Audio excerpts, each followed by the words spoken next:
You remember the Apple Vision Pro, right? The thing that took the world by storm when Apple announced it at WWDC 2023?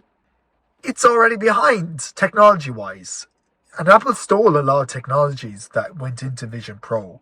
And I'll tell you why that's not a bad thing in this video. Technology is definitely a progressive thing. People have been known to criticize other companies for taking ideas. But I'm all for this.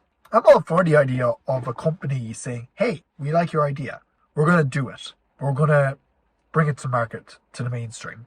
And that's what Apple is doing compared to the HoloLens. Now, I got to check out this cool technology last weekend, and it was a fascinating experience. The idea that Microsoft developed this augmented reality headset back in 2013, and they released the second generation of it. Microsoft were well ahead of their time because when it comes to the HoloLens, you interact with it via hand gestures. Sound familiar? Hand gestures with the HoloLens, for example, the program I was using, you put out your hand and it can recognize that. Then you can pick out with your thumb and index finger the different colors you wanted to paint with, and you could draw and do whatever you wanted with it. That is legitimately cool. The fact that you have a legitimate AR experience because it's not running iPadOS apps, which Vision Pro is technically doing. It's not actually augmented reality. It is taking iPad apps and bringing them to the augmented reality sphere, which is similar to what the MetaQuest 3 is doing. And MetaQuest 3, in theory, does have the same technologies with the hand gestures, bringing it to the mainstream market. However, the Microsoft HoloLens is a legitimate augmented reality experience that you will be desperate to try out if you ever get a chance to, because this augmented reality technology starts off with the fundamentals of what augmented reality technology is meant to be, because this technology allows you to merge your augmented reality experience, the virtual experience, with your real life. So while you're not staring at an iPad like this, tapping away, whatever you might be doing, you are using a augmented reality experience. You're using hand gestures, you're tapping, you're swiping, you're doing whatever it is. It is a shift in the right direction. However, the HoloLens allows you to have true augmented reality experiences. What I mean by this is the hologram technology doesn't take up your whole vision. It allows you to have transparent holograms. So this program that I was using physically put out the palm of your hand. The thing showed up, the program showed up there, a palette you could tap with your fingers. It didn't give you a whole rectangular experience. It didn't show up a whole big screen. That's not what it's for.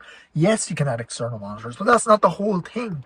The idea behind augmented reality is it's an addition to your field of view, your experience using technology. The idea that you could have a watch that's just a wristband, you look at the watch and then the whole holograms pop up and you can physically tap around like this. That is what an augmented reality experience is supposed to be, not an iPad app built onto a virtual space. That has its place, absolutely. Virtual theaters, that kind of thing, absolutely has its space. But what it does not mean is that's a cop-out way. That is a cop-out way to call it augmented reality. It's not. And that is why I think the HoloLens is miles apart. Yes, the Apple Vision Pro has its 3D camera technology. That is legitimately cool. And the HoloLens does not have that. But what I'm trying to explain is Microsoft were well ahead of Apple. They just couldn't mainstream it. It's €2,000 for this headset. It's not cheap. However, there's companies already using this technology, Airbus and a few other ones, to enhance their employees' experience. You can get these things with hard hats built into them. So yes, it's not an original experience, but what is it's a more advanced experience.